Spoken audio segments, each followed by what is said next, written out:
yan mga pre, bigyan natin ng reaction to si Harry Roque kasi alam niyo yan, hindi porkit lawyer ka, uutuin mo na yung mga Pilipino. Pakinggan niyo yung kalukuhan, kabubuhan ni Harry Roque dito. Talagang sobra-sobra. Alam naman niyang walang nakakataas sa batas. At kahit may alam ka pa sa batas, kung mali naman yung ginagawa mo, maaari ka pa rin makulong, makasuhan, or makulong, di ba? Or, eto po, ang kabubuhan ni Harry Roque. Pakinggan po natin. Ang ating presidente po ay dating piskal. Alam po niya ang kanyang batas, lalong-lalo na ang kriminal law. Ang presidente daw, dating presidente, ay dating piskal, At alam niya ang batas. Yun na nga yung problema Alam niya yung batas, pero ginagawa niya yung mali, 'di ba? Porkit noon may immunity siya, So, ginagawa niya yung mali. Inamin naman niya na merong Davao Death Squad. Okay? Ano yung ginagawa ng Davao Death Squad? Pumapatay talaga. Kuno ng mga adik, 'di ba? So, ano lang 'yon, palusot lang nila 'yon para masabing may tinatrabaho sila or may ginagawa sila, Oo. Pero yung pagpatay, totoo po yan. Pero yung sinasabing I hate drugs, kalaban nila yung droga, hindi po totoo yan. Kasi minsan, ang pinapatay nila, mga maliliit lang na tao, di ba?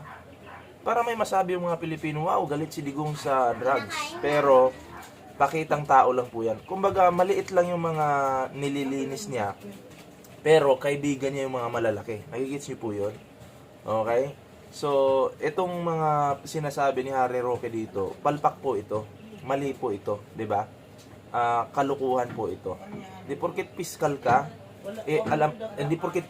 alam mo yung batas, hindi ka na makakasuhan, 'di ba? Oo. Inamin mo mismo yung mali mo Inamin mo mismo yung mali mo, tapos ngayon ito si Harry Roque, bibilugin na naman yung utak ng mga Pilipino. At yung mga Duterte sasabihin, yes, tatay namin yan, syempre, piskal yan, hindi makakasuhan yan, di ba? Oo. Tandaan po natin, ang batas ay batas. Okay? Ito pa. Former presidential spokesperson Attorney Harry Balik natin, Ang ating presidente po ay dating piskal. Alam po niya ang kanyang batas, lalong-lalo na ang kriminal law. Kampante si former presidential spokesperson Attorney Harry Roque na hindi magagamit laban sa dating presidente ang mga pahayag nito kahapon sa pagdinig ng Senado sa war on drugs ng kanyang administrasyon. Kampante na hindi magagamit yung mga sinasabi ni Digong doon sa hearing, diyan sa Senado. Yan yung sabi ni Harry Roque. Pero anong sabi ng ibang mga kongresista? Maaaring, hindi lang mga kongresista, pati mga lawyer, maaaring magamit lahat ng mga binitawang salita ni Digong doon sa Senado. Kaya nga pansin nyo, hindi siya sinisita sa Senado nila Bato, kahit magmura-mura pa ito, kahit ano pang mga sabihin ito, hindi siya sinisita ni Bato. Akala ni Bato sila na yung maangas. Diba? Akala ni Bato sila na yung maangas, sila na yung matigas. Pero, hinahayaan lang po talaga sila. Alam nyo kung bakit? Para makitaan kung ano yung butas, kung ano yung may ibubutas sa kanila. Hinahayaan lang po. 'Di ba? Kung mapapansin niyo doon, hindi siya sinisita doon. Akala nila tigasin na sila, maangas na sila, pero hindi po. Hinahayaan lang sila. O tingnan niyo ngayon. Nabutasan si Digong. 'Di ba? O lahat ng mga sinasabi niya doon sa mismong hearing na 'yon ay maaaring magamit laban sa kanya. 'Di ba? Kabaliktaran sa mga sinasabi ni Harry Roque ngayon. Oo, kumbaga inuuto kayo nitong si Harry Roque. 'Di ba? Inuuto-uto kayo. 'Yan naman yung maliwanag diyan 'Di ba? Oo. At kayo naman, huwag kayong magpapaniwala sa mga lawyer na nagtatago ngayon. Wanted. Wanted naman to si Harry Roque. Nagtatago. Maniniwala kayo diyan? Maniniwala kayo? Alam niyo may utak kayo, gamitin niyo, huwag kayong magpapauto sa isang wanted. Uganti yan di ba? Uganti yan si Harry Roque. Tingnan niyo, saan yun ngayon? Doon tayo maniwala sa hindi nagtatago, di ba? Ito puganti to Tapos magpapauto pa kayo. Ito, tuloy pa natin. ilan sa mga kinumpirma ng dating Pangulo ang pagkakaroon niya ng death squad. Ngunit ayon kay Roque, mahirap patunayan ang isang kaso, lalo na kung kriminal. Oh. Sabi nga, Inamin na nga na may Davao Death Squad tapos sasabihin mo pang mahirap patunayan. Mismong si Digong na ang umamin. Oh? Si Digong na mismo ang umamin na merong Davao Death Squad. Okay? Tapos ngayon sasabihin mo mahirap patunayan. Eto na lang, sample ko. May mga taong namatay sa panahon ni Digong, may mga minor, matatanda, walang pinipili, namamatayan, binabarel. 'Di ba? Sa panahon ni Digong. Tapos sinundan pa doon sa hearing, inamin din ni Digong. Nung mayor pa siya, ay may mga ano daw talaga, may Davao Death Squad daw talaga. Pero magugulat ka, nung naging presidente siya, biglang marami yung bilang ng mga Pilipinong namatay na mga mahihirap. Karamihan dyan, mga bata, minor. I-connect mo doon sa sinabi niya sa Senado. Di ba? Medyo may something, ano? Ito, tuloy pa natin. Presidente, edi kasuhan niyo ako kung gusto niyo akong kasuhan, haharapin ko kayo, no? Alam po niya kung gano'n. Kasuhan niyo ako kung gusto niyong kasuhan, haharapin ko kayo. Madaling magsalita, Harry Roque. Baka mamaya, pag nalabasan ito ng warrant si Digong, ay magtaguyan katulad sa'yo. Ha? Ang lakas niyong maghamon, pero duwag naman kayo. Hirap na mag-convict sa mga kasong ganito. Kinakailangan mapakita na may order talaga siya para pumatay. At paulit-ulit ang sinabi na ni minsan, wala siyang sinabi sa kahit kaninong pulis na patayin mo ang ex. Dagdag pa ni Roque, Wala siyang sinabi sa kahit kaninong pulis na patayin mo. Ano daw? Sinong papatayin? Ha? Ito, kinakailangan mapakita na may order talaga siya para pumatay. At paulit-ulit ang sinabi na ni minsan, wala siyang sinabi sa kahit kaninong pulis na patayin mo ang ex. dagdag pa ni Roque, Pero may video yung lumabas si Digong, ha? Oh, dead or alive. Papapatay niya, dead or alive. Oh, anong ibig sabihin nun? Sinong inutusan? Alam nga namang mga sibilyan yung utusan niya. Natural, mga pulis, di ba? Oh, grabe mga sinungaling tong mga kampo ng mga Duterte talaga. Oh. kita rin ni Duterte ang paninindigan nito at bilang isang leader sa pamamagitan ng pag-ako sa lahat ng responsibilidad na may kaugnayan sa kaso ng war on drugs. Samantala, Nung naging leader ito si Digunggong na to, no? Nung naging leader ito, nagkalit-silitsi po yung ating bansa, yung Pilipinas, di ba? Oo. Unang-una, pinasok tayo dito ng mga inchik.